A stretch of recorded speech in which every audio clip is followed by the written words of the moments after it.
Hello प्यारे लाडलो।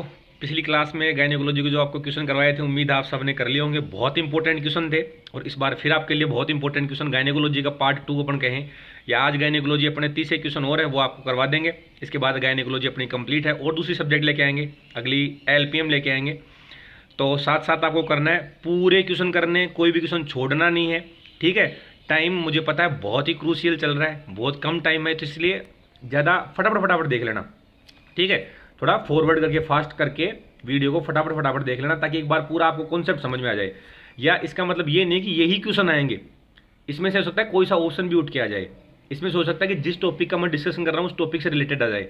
तो जब तुम नेक्स्ट रिवीजन करोगे तो उस रिवीजन में इन चीज़ों का आपको थोड़ा सा ज़्यादा ध्यान देना है। बाकी रिवीजन में तो सारी चीज़ें पढ़नी है, सारी चीज़ों का ध्यान रखना है, लेकिन इन टॉपिक्स का थोड़ा ज़्यादा ध्यान रखना है। तो अपन बिना समय गंवाए स्टार्ट करते हैं। सबसे पहले क्या है, हार्मोन का स्रावण सही मिलान नहीं है। इनमें से हार्मोन के सिक्रेशन के लिए सही मिलान कौन सा नहीं है? जीएनआरएच, हाइपोथैलेमस, बिल्कुल सही बात है। अगला है, एक सेकेंड, हाँ एफएसएच, एफएसएच अग्र पीयूष ग्रंथि से, बिल्कुल सही बात है। अरे जीएनआरएच हार्मोन ही एफएसएच और एलएच का श्रावण करवाता है।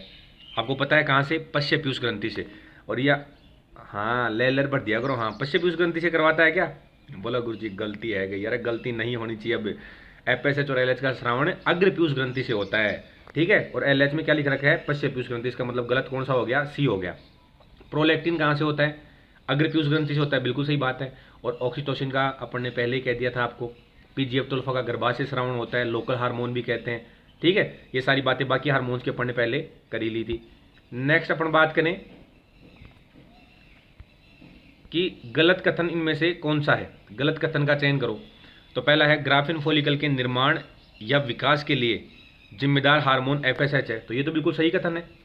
ग्राफिन फॉलिकल के निर्माण के लिए, अरे मैं क्या कर रहा हूँ, ग्राफिन फॉलिकल के निर्माण और विकास के लिए ही नहीं, शुक्राणु के निर्माण का कार्य शुरू करवाने के लिए, शुक्राणु के निर्माण में भी एफएसएच मदद करता है। ठीक है। सेकेंडरी स्पर्मेटोसाइट अवस्था तक तो एफएसएच करता है, और सेकेंडरी स्पर्मेटोसाइट अवस्था के बाद में, ठीक है, एलएच हार्मोन, सॉरी एलएच का टेस्टोस्टेरोन हार्मोन क्या करता है? स्पर्म के निर्माण के अंदर मदद करता है।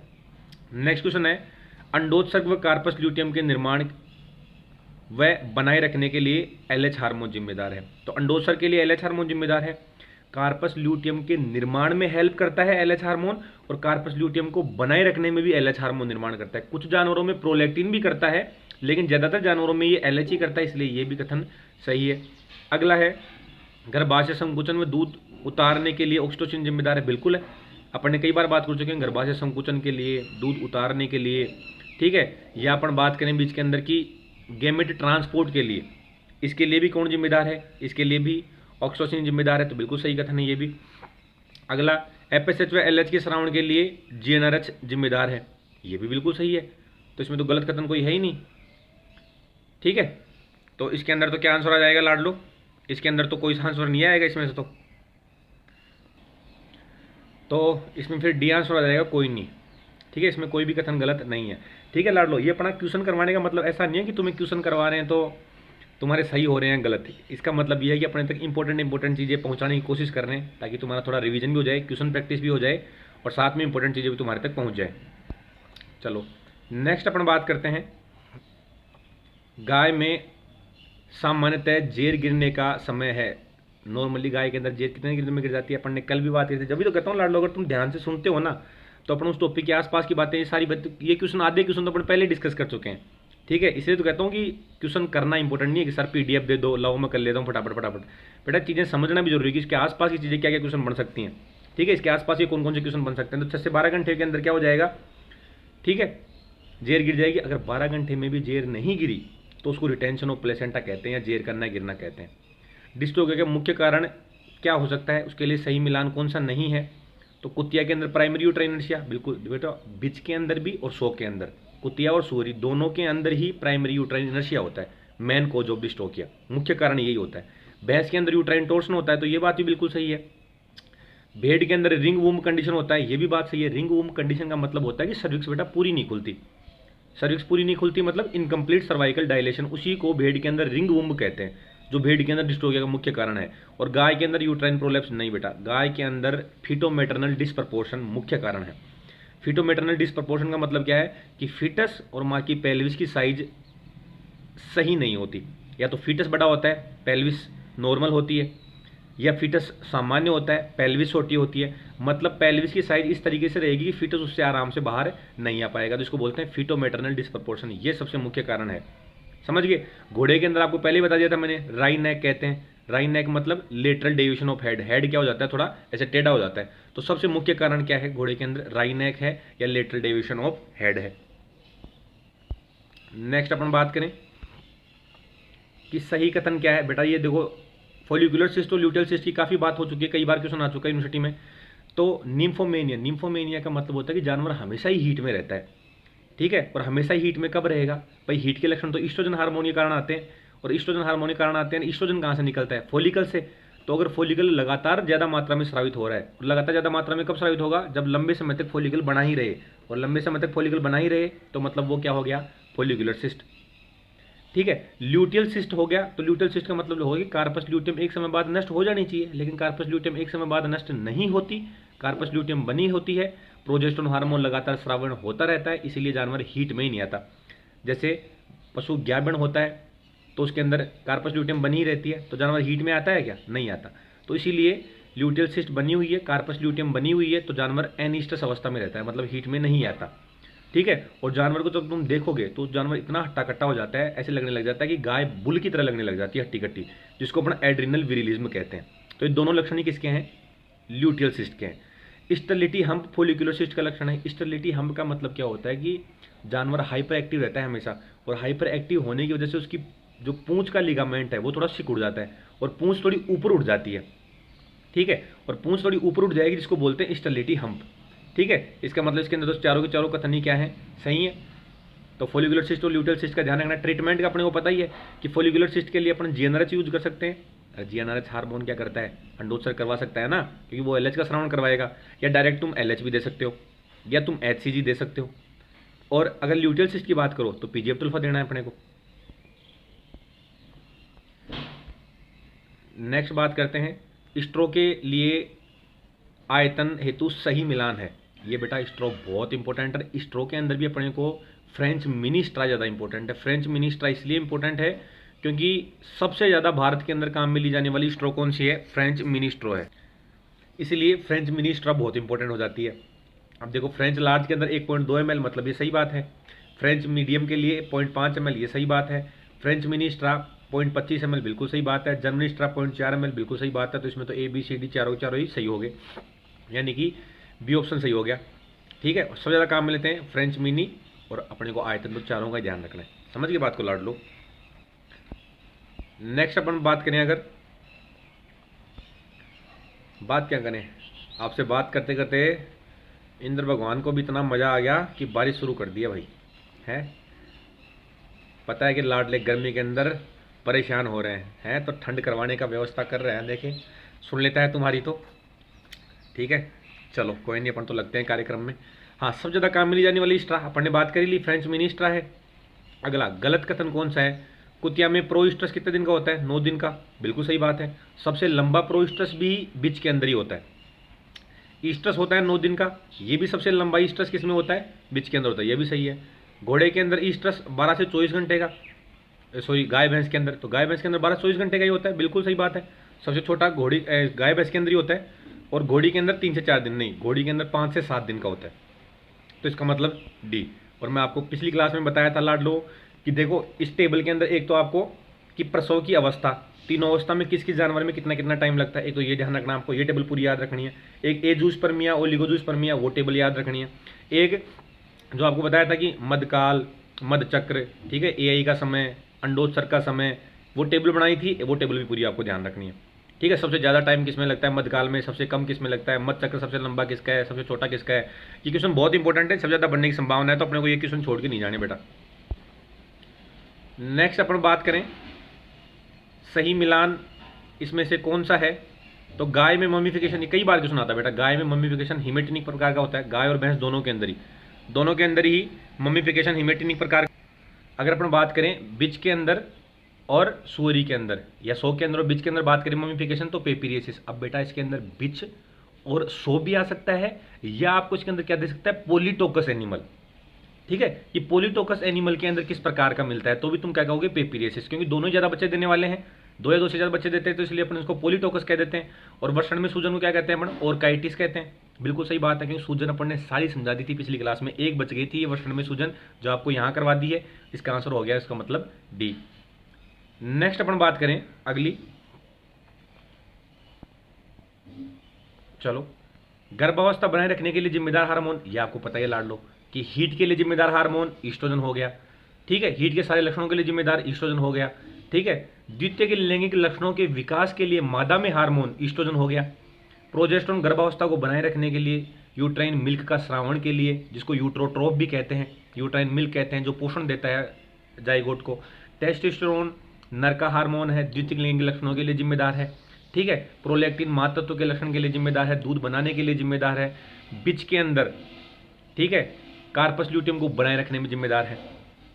ठीक है, नेक्स्ट क्या है, सही मिलान नहीं है, हीट के लक्षणों के लिए जिम्मेदार हार्मोन ईस्ट्रोजन, ये देखो वही क्वेश्चन आ गया। मधुचक्र को नियंत्रित करने वाला हार्मोन प्रोजेस्टेरोन, ये ध्यान रखना है, पीजीएफ-टुल्फा नहीं है मधुचक्र को नियंत्रित करने वाला हार्मोन। मधुचक्र को नियंत्रित करने वाला हार्मोन प्रोजेस्टेरोन है, वो ही नियंत्रित करता है कि मधुचक्र कितना लंबा होगा कितना नहीं होगा, क्योंकि जब तक प्रोजेस्टेरोन निकलता रहेगा तब तक जानवर हीट में नहीं आ सकता, जब प्रोजेस्टेरोन खत्म होगा तभी जानवर हीट में आएगा। कार्पस ल्यूटियम को नष्ट करने वाला हार्मोन पीजीएफ-टुल्फा, बिल्कुल सही बात है। और पीजीएफ-टुल्फा का श्रावण अंडाशय से नहीं बेटा, पीजीएफ-टुल्फा का श्रावण आपको पता है कहाँ से होता है, हाँ सही कह रहे हो तुम बिल्कुल, गर्भाशय से, गर्भाशय की आंतरिक परत, एंडोमेट्रियम से भी कह सकते हो तुम। नेक्स्ट बात करें अपन, इनमें से सही कथन कौन सा है भाई, गाय में मधुचक्र की सबसे लंबी अवस्था डाइस्ट्रस, बिल्कुल सही बात है। प्रोइस्ट्रस, मेटिस्ट्रस, ईस्ट्रस, डाइस्ट्रस, चारों अवस्था के अंदर सबसे बड़ी कौन सी है, डाइस्ट्रस ही है, 16-17 दिन की।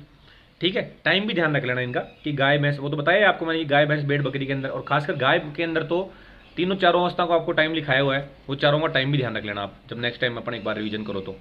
गर्भ परीक्षण का सबसे आसान, सस्ता, कम समय लेने वाला तरीका, अंडोत्सर्ग की अवस्था, अंडोत्सर्ग ईस्ट्रस में होता है, बिल्कुल सही बात है। और हीट का पता लगाने के लिए टीजर बुल इस्तेमाल करते हैं, ये भी बिल्कुल सही बात है। तो इसमें तो चारों चारों सही हो गए, तो ABCD हो गया इसमें तो।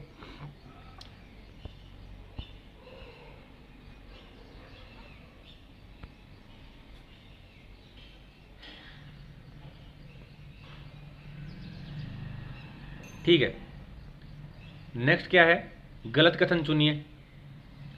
तो पशु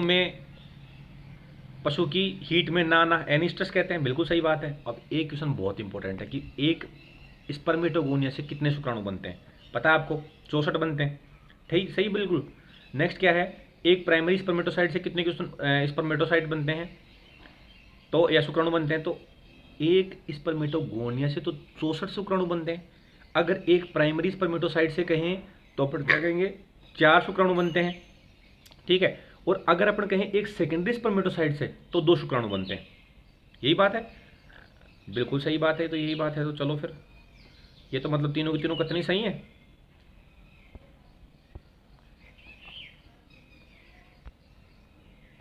एक सेकेंड, हाँ, और ये हो ही गया कि एक सेकेंडरी स्पर्मेटोसाइट से 2 शुक्राणु बनते हैं, इसमें मतलब चारों चारों कथनी सही है इसमें तो ए आंसर आ गया। अगला क्या है कि सांड व रेम में शुक्र जनन हेतु वृषण का तापमान शरीर के तापमान में की तुलना में क्रमशः कितना कम होता है। तो बेटा ध्यान रखने की बात है, अपन कहते हैं कि वृषण का तापमान शरीर के तापमान से लगभग 4 से 5 डिग्री सेंटीग्रेड कम होना चाहिए। अब 4 से 5 डिग्री सेंटीग्रेड कैसे, कि अगर आपको स्पेशल बुल का पूछता है तो आप कहोगे मोटा मोटा सा 4 डिग्री सेंटीग्रेड। अगर आपको रैम का पूछता है तो रैम में 5 से 6 डिग्री सेंटीग्रेड कम चाहिए, समझ गए। लेकिन इतना स्पेसिफिक आता नहीं है, इसलिए अपन क्या कर देते हैं, 4 से 5 डिग्री सेंटीग्रेड ही कर देते हैं। अगर अलग अलग पूछता है तो अगर सांड में पूछे तो तुम 4 डिग्री सेंटीग्रेड कर दोगे, और रैम में पूछे तो 5 से 6 डिग्री सेंटीग्रेड कर दोगे, समझ गए। नेक्स्ट है, हाँ देखो, प्लेसेंटा के टाइप्स में आपने पिछली क्लास के अंदर एक टाइप तो पढ़ लिया था कि कोटिलिडनरी, डिफ्यूजन, ये इंपॉर्टेंट बहुत ज़्यादा है ना, इसलिए यहाँ भी दोनों प्रकार बताए हैं आपको। अगला है एपिथीलियोकोरियल प्लेसेंटा। एपिथीलियोकोरियल घोड़ी, ऊँटनी और सुअरी तीनों के अंदर एपिथीलियोकोरियल मिलता है, तो इसका मतलब ये बिल्कुल सही है। सिंडेस्मोकोरियल गाय भैंस के अंदर, बिल्कुल सही बात है ये भी। एंडोथीलियोकोरियल मानव के अंदर, नहीं बेटा ये गलत बात है, एंडोथीलियोकोरियल मानव के अंदर थोड़ी ना होता है, बिच के अंदर और कैट के अंदर होता है एंडोथीलियोकोरियल।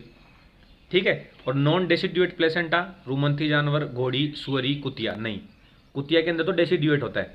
इसका मतलब क्या गलत हो गया, इसके अंदर तो अपने C और D गलत हो गया, तो इसने गलत पूछा तो C और D यानी दूसरा। क्योंकि नॉन डेसिडुएट प्लेसेंटा किस में होता है? रुमंथी जानवर, घोड़ी, सुअरी, ऊँटनी, इनके अंदर होता है नॉन डेसिडुएट। अगर अपन कहें पार्शियली डेसिडुएट या डेसिडुएट तो वो आपको बिच के अंदर मिलेगा। पार्शियली डेसिडुएट भी कह सकते हैं उसको, या डेसिडुएट भी कह सकते हैं, ठीक है। और अगर एंडोथीलियो कोरियल की बात करें तो एंडोथीलियो कोरियल मानव में नहीं मिलेगा। मानव में तो कौन सा मिलता है? हीमोकोरियल मिलता है। तो मानव में हीमोकोरियल मिलता है तो एंडोथीलियो कोरियल किस में मिलेगा? बिच में मिलेगा, कैट में मिलेगा। इसीलिए बेटा इसका आंसर क्या आ जाएगा? समझ गए क्या आ जाएगा? चलो अब सही मिलान है। देखो ये कई बार सिंपल सा क्वेश्चन आता है, बच्चे का सूखना क्या कहलाता है? ममीफिकेशन कहलाता है। गर्भाशय में अगर मवाद पड़ जाए तो उसको क्या कह देते हैं? पायोमेट्रा कह देते हैं। गर्भाशय में म्यूकस बढ़ जाए म्यूकोमेट्रा कह देते हैं। और गर्भाशय का अपनी अक्ष पर घूमना यूट्राइन टॉर्सन कहलाता है, ठीक है। तो चारों ही क्या हो इसके अंदर तो हो गए, सही हो गए चारों ही, कोई भी गलत नहीं है इसमें। तो ABCD हो गया। फिर गलत मिलान है। अब इसमें देखो बेटा 49 के अंदर दो ही चीज़ें मैंने लिखी हैं, ज़्यादा लिखा नहीं, बस दोनों क्वेश्चन आए हुए हैं इसलिए अपन ने दोनों बातें कर ली कि वीर्य का आयतन शून्य हो जाए। देखो बेटा जहाँ जू आ गए ना वहाँ मतलब होगी शुक्राणुओं की बात, और जहाँ जू नहीं आए वहाँ होगी आयतन की बात। जैसे मैं कहूँ वीर्य का आयतन शून्य होना तो एस्पर्मिया आयतन की बात हुई है। शुक्राणु की सांद्रता का शून्य होना मतलब शुक्राणु उसके अंदर एब्सेंट है, वीर्य के अंदर शुक्राणु है ही नहीं, तो ए जूस्पर्मिया आ जाएगा। इसका मतलब ये दोनों के दोनों सही हैं, इसमें कोई गलत नहीं है।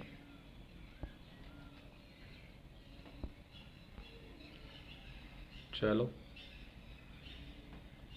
अगला, गायों में वेनेरियल प्रोटोजोल डिजीज, ये आपको मैंने कल भी बता दिया था। गायों में वेनेरियल प्रोटोजोल डिजीज कौन सा है? ट्राइकोमोनियसिस, ठीक है।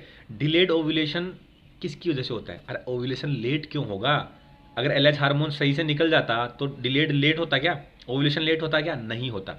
अगर LH हार्मोन सही टाइम पे नहीं निकला इसीलिए क्या हो गया? LH थोड़ा लेट हो गया। समझ गए बात को? तो LH हार्मोन की कमी से होता है, बिल्कुल सही बात है। भ्रूण का लेटरल डेविएशन या भ्रूण के सिर का लेटरल डेविएशन, यानी भ्रूण का सिर ऐसे साइड में मुड़ जाता है, तो भ्रूण का सिर साइड में मुड़ जाता है उसको क्या बोलते हैं? राइन नेक बोलते हैं। और राइन नेक सबसे ज़्यादा किस में मिलती है? घोड़े के अंदर। और अगर आपको पूछ ले कि रिपीट ब्रीडिंग का सबसे मेन कारण क्या है कि जानवर बार बार रिपीट होता रहता है, तुम AI करते हो, बढ़िया सी मन से कर रहे हो, जानवर में कोई दिक्कत भी नहीं है, फिर भी जानवर रिपीट हो रहा है, तो सबसे मुख्य कारण है इसका प्रोटीन पोषण की कमी, न्यूट्रिशनल डेफिशिएंसी सबसे मुख्य कारण है। तो इसमें तो चारों के चारों कथन सही हो गए, तो ABCD चारों के चारों कथन इसके अंदर क्या है? सही है। नेक्स्ट बात करें अपन, नेक्स्ट है गलत कथन कौन सा है? तो राइन नेक घोड़े में डिस्टोकिया का मुख्य कारण है, बिल्कुल सही बात है। ये तो अपन ने पहले कह दिया यार, लेटरल डेविएशन ऑफ हेड या राइन नेक एक ही बात है, और मैंने आपको पहले कह दिया था घोड़े में मुख्य कारण यही है। अगला है पालतू पशुओं में अधिक शुक्राणु सांद्रता और कम वीर्य रैम के अंदर, क्योंकि 3000 मिलियन पर ml होती है और 1 ml ही होता है, तो सबसे कम तो आयतन होता है और सबसे ज़्यादा शुक्राणु की सांद्रता होती है, ठीक है। नेक्स्ट क्या है? पालतू पशुओं में सबसे अधिक वीर्य सुअर के अंदर, बिल्कुल सही बात है। और अगला है COD के उपचार हेतु पेप्टाइड हार्मोन प्रोस्टाग्लैंडिन। COD का मतलब होता है cystic ovarian degeneration. Cystic ovarian degeneration का मतलब क्या हो गया कि या तो उसके अंदर ल्यूटियल सिस्ट मिल रही है या फोलिकुलर सिस्ट मिल रही है, दोनों सिस्ट के अंदर कोई सी सिस्ट भी मिल रही है तो उसके उपचार में अपन कौन सा पेप्टाइड हार्मोन, देखो ध्यान रखना, दबी करो ना, क्वेश्चन ढंग से पढ़ना है। तो ढंग से पढ़ने का ये बिल्कुल मतलब नहीं है कि तुम हर क्वेश्चन को शक की नज़र से देखो कि नहीं नहीं कुछ ना कुछ गड़बड़ी मिलेगी। बस ढंग से पढ़ने का मतलब है कि क्या पूछ रहा है उसको एक बार ढंग से उसकी लैंग्वेज पढ़ के फिर क्वेश्चन करना है, ठीक है। और इसका मतलब ये कई बार क्या होता है कि ऐसी आदत ही पड़ जाती है कि अपन बार बार हर क्वेश्चन को शक की नज़र से देखते हैं और जानबूझ के ही गलत करते हैं कि नहीं नहीं इतना इजी क्वेश्चन तो नहीं आ सकता, इतना सिंपल तो नहीं पूछ सकता। कई बार एक आधा क्वेश्चन आता है ऐसा जो घुमा दे, हर क्वेश्चन नहीं आता ऐसा। इसमें थोड़ा सा घुमा रखा है इसने, पेप्टाइड हार्मोन पूछ रखा है, जबकि प्रोस्टाग्लैंडिन तो क्या है? लिपिड हार्मोन है। फिर पेप्टाइड हार्मोन कौन सा है? GnRH, गोनेडोट्रोपिन रिलीजिंग हार्मोन, वो पेप्टाइड हार्मोन है, तो इसका आंसर पेप्टाइड हार्मोन आता, ना कि प्रोस्टाग्लैंडिन, क्योंकि प्रोस्टाग्लैंडिन तो लिपिड हार्मोन है। समझ गए बात को? तो एक आधा क्वेश्चन ऐसा आता है लाडलो, मैं कह रहा हूँ ना कि कई बार आदत सी हो जाती है ऐसी कि हर क्वेश्चन को शक की नज़र से देखें, लेकिन बेटा नहीं, एक आधा क्वेश्चन आता है उसके चक्कर में हर क्वेश्चन को नहीं देखना, सारे क्वेश्चन सीधे सीधे आते हैं बिल्कुल सिंपल लाइन में। एक आधा क्वेश्चन आता है बस उसके लिए अपन ढंग से पढ़ेंगे पेपर को। ईस्ट्रस के लक्षण के लिए सबसे पहला पूछा पढ़ने की समलैंगिकता, होमोसेक्सुअल बिहेवियर गाय भैंस दोनों के अंदर है बेटा। होमोसेक्सुअल बिहेवियर गाय के अंदर भी मिलता है और भैंस के अंदर भी मिलता है, और गाय भैंस दोनों अलग अलग ऑप्शन में हो तो अपने को फिर गाय कर देना है। समझ गए बात को? अगला है डोका या अस्थायी रूप से थनों में दूध भरना, ये भैंस के अंदर है, जैसे कहते हैं ना डोकला करना, तो भैंस के अंदर मुख्य लक्षण है ये। तो back pressure test, riding test, मतलब किसके अंदर करेंगे? ये सुअरी के अंदर, सो के अंदर करेंगे, उसकी बैक पे प्रेशर देंगे, अगर वो वहाँ से भागी नहीं इसका मतलब वो हीट में है। कोकिंग ऑफ ईयर, ये भी किसका लक्षण है? सुअरी के अंदर ही इंपॉर्टेंट लक्षण है। विंकिंग ऑफ क्लाइटोरिस, क्लाइटोरिस को बार बार दिखाना, ये घोड़ी के अंदर लक्षण है। तो मतलब इसके अंदर तो क्या हो गए, सारे के सारे लक्षण ही सही है। डी आंसर आ गया इसका। तो नेक्स्ट अगला है अर्ली एम्ब्रियोनिक डेथ और पोटेटो सूप लाइक मवाद, ट्राइकोमोनेसिस, बिल्कुल सही बात है। पेनिस का वापस प्रीप्यूस में न आना, पैराफिमोसिस, बिल्कुल सही बात है। अगर पेनिस प्रीप्यूस से बाहर ही नहीं आ रहा हो तो वो कहलाता है फिमोसिस, और वापस प्रीप्यूस में नहीं आ रहा हो तो वो कहलाता है पैराफिमोसिस। तो इसका मतलब ये तो दोनों के दोनों सही हैं, कोई भी कथन इनमें से गलत है नहीं है। बिल्कुल जी, सी और डी ऑप्शन तो रहेगा। अरे कोई दिक्कत नहीं लाड लो, अपने को तक तो ये बातें पहुंचानी थी ना, ये इंपॉर्टेंट चीज़ें पहुंचानी थी तुम तक, वो तो पहुंच ही रही हैं, तो फिर क्या दिक्कत है। ईस्ट्रस तो बहुत इंपॉर्टेंट है लाड लो, ठीक है। जैसे नॉन सीजनल पॉलीस्ट्रस, नॉन सीजनल मतलब कोई भी सीजन हो हमेशा हीट में आएगा, तो गाय, ये तो आपको पता ही है। लॉन्ग डे ब्रीडर, घोड़ी और बिल्ली, मतलब जब लंबा टाइम रहे, जब गर्मी का टाइम रहे। शॉर्ट डे ब्रीडर, जब सर्दी का टाइम रहे, छोटे दिन रहे, तो भेड़, बकरी, ऊँटनी, भैंस भी कह सकते हैं। मोनोइस्ट्रस, बिच, साल में एक बार ही हीट में आती है या एक सीजन में एक बार हीट में आती है, तो इसमें तो चारों चारों ही क्या हो गए, सही हो गए। नेक्स्ट अपन बात करें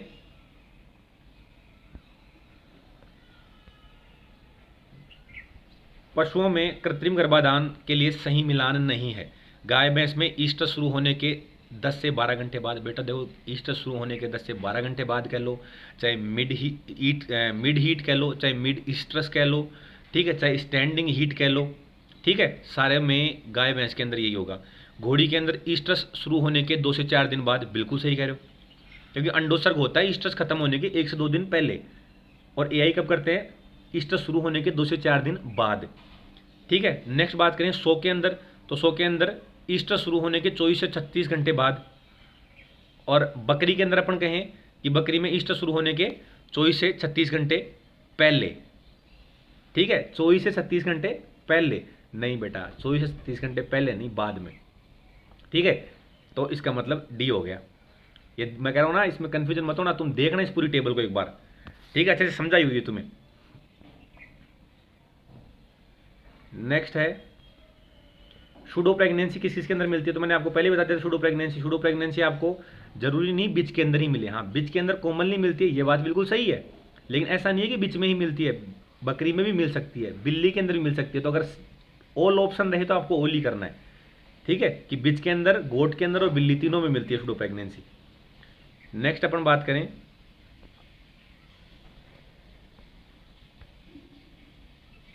गाय भैंस में भ्रूण की सामान्य प्रेजेंटेशन, तो आपको पता है एंटीरियर लॉन्गिट्यूडनल प्रेजेंटेशन होती है। देखो हाँ, ये तीनों इंपॉर्टेंट है। प्रेजेंटेशन तो होती है एंटीरियर लॉन्गिट्यूडनल प्रेजेंटेशन, पोजीशन होती है डोर्सोसैक्रल, और पोस्चर होती है कि दोनों भ्रूण के पैर आगे की तरफ सीधे होते हैं, यानी फ्लेक्स्ड होते हैं, और जो हेड है वो मेटाकार्पल या नी जॉइंट पे रखा हुआ होता है, समझ गए। और इसका मतलब आंसर हो गया डी। ये प्रेजेंटेशन, पोजीशन और पोस्चर, ये तीनों चीज़ें आपको ध्यान होनी चाहिए। मेरे को पता है कि आपको ध्यान है, बताने की जरूरत नहीं है, फिर भी लाडलो बताना जरूरी है कि किसी भी लाडले का क्वेश्चन गलत नहीं हो जाए। ध्यान तो रखना पड़ेगा ना तुम्हारा, नहीं रखना पड़ेगा क्या? हाँ रखना पड़ेगा बेटा। अगला है गलत कथन है रेक्टल पाल्पेशन का लैंडमार्क। रेक्टल पाल्पेशन करते हैं तो सबसे पहले अपन किस चीज़ को फील करते हैं? सर्विक्स को। तो लैंडमार्क क्या है? सर्विक्स है, बिल्कुल सही बात है। ऊँटों में प्रजनन काल नवंबर से मार्च के बीच में होता है, बिल्कुल सही बात है। सिसन का प्रीप्यूस से न निकल पाना फीमोसिस कहलाता है। अभी थोड़ी देर पहले बताया था कि अगर पेनिस प्रीप्यूस से बाहर नहीं निकले तो फीमोसिस, और प्रीप्यूस के अंदर वापस नहीं आए तो पैराफीमोसिस। इसका मतलब गलत हो गया सी, ठीक है, क्योंकि प्रीप्यूस इसमें क्या लिखा है, सिसन का प्रीप्यूस से न निकल पाना, उसको फीमोसिस कहते हैं। गाय में परिपक्व ग्राफिन फोलिकल का आकार कितना होता है? 12 से 20 mm, ठीक है, 12 से 20 mm होता है। जैसे अपन बाकी जानवरों का भी देख सकते हैं कि 10 से 12 mm होता है। बफेलो के अंदर लगभग 35 mm के आसपास होता है। किसके अंदर? हाँ घोड़ी के अंदर सबसे बड़ा। चलो नेक्स्ट बात करते हैं अपन, सबसे बड़ा ग्राफिन फोलिकल व अंडाशय किसके अंदर होता है? ये अपन ने कल ही बात कर ली थी, घोड़ी के अंदर होता है, बिल्कुल सही बात है। सबसे बड़ा ग्राफिन फोलिकल भी, अंडाशय भी और कार्पस ल्यूटियम भी, ठीक है। अगला है सबसे लंबे यूट्राइन हॉर्न। सबसे लंबे यूट्राइन हॉर्न सूअर के अंदर होते हैं, बिल्कुल सही बात है। गर्भावस्था पूर्ण होने से पहले मृत बच्चा का बाहर आना। देखो ये 3 डेफिनेशन आती है यहाँ पे, 3 डेफिनेशन क्या कि एक तो गर्भावस्था पूर्ण होने से पहले मृत बच्चा बाहर आ रहा हो या बच्चा तुरंत मर गया हो तो उसको बोलते हैं अबॉर्शन। अगर मैं कहूं कि गर्भावस्था पूर्ण होने से पहले जीवित बच्चा बाहर आना या पैदा होने के बाद भी जीवित रहना तो उसको बोलते हैं प्री मेच्योर डेथ। ठीक है। और तीसरा अपन क्या कह रहे हैं, तीसरा अपन कह रहे हैं कि गर्भावस्था पूर्ण होने से पूर्व नहीं, गर्भावस्था पूर्ण होने के बाद मृत बच्चा बाहर आ रहा हो। तो गर्भावस्था पूर्ण होने के बाद मृत बच्चा बाहर आ रहा हो तो उसको अपन स्टिल बर्थ कहते हैं। समझ गए बात को। और गर्भावस्था पूर्ण होने पर जीवित बच्चा बाहर आ रहा हो तो उसको प्रसव कह देते हैं। ये 4 डेफिनेशन ध्यान रखनी है अपने को। समझ गए बात को। तो इसके अंदर ये गलत हो गया, डी ऑप्शन। चलो नेक्स्ट बात करते हैं।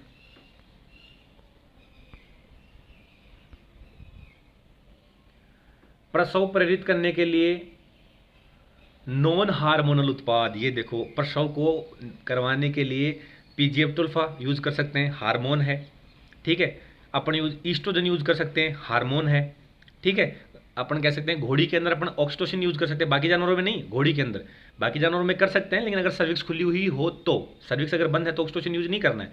लेकिन नॉन हार्मोनल कह रहा है ये, मतलब हार्मोन नहीं होना चाहिए वो, तो डेक्सामीथासोन यूज कर सकते हैं। डेक्सामीथासोन क्या है बेटा, एक स्टीरॉयड है। और डेक्सामीथासोन अपन कहते हैं ना सेड्स कहते हैं जिसको, तो स्टीरॉयड है। तो ये स्टीरॉयड क्या करता है कि प्लेसेंटा से जो प्रोजेस्टेरोन हार्मोन निकल रहा है उस प्रोजेस्टेरोन हार्मोन को ईस्ट्रोजन में बदल देता है। कुछ ऐसे एंजाइमों को एक्टिवेट कर देता है जो प्रोजेस्टेरोन हार्मोन को ईस्ट्रोजन हार्मोन में बदल देते हैं। और ईस्ट्रोजन हार्मोन तो पता ही फिर आगे क्या करवाएगा, प्रसव करवा देगा ना। तो इसलिए डेक्सामीथासोन करना है अगर नॉन हार्मोनल उत्पाद पूछा है तो। ठीक है। सीओडी के उपचार के लिए पेप्टाइड हार्मोन जीएनआरएच, ये आपको मैंने बताया ही था, अभी थोड़ी देर पहले समझाया था। घोड़ी में प्रसव की अंतिम अवस्था 1 घंटा कह देते हैं या 0.5 से 3 आवर कह देते हैं, बिल्कुल सही बात है। और घोड़ी में प्रसव की सेकंड अवस्था 30 मिनट की होती है, बिल्कुल सही बात है। तो इसमें तो कोई गलत नहीं है, सारे सारे सही कथन क्या है, सही है। तो इसमें तो बिल्कुल बेटा सारे कथन ही सही हैं। चलो अगला क्या है, वीर्य एकत्रित करने के लिए सबसे सही मिलान कौन सा है। सांड में कृत्रिम योनि विधि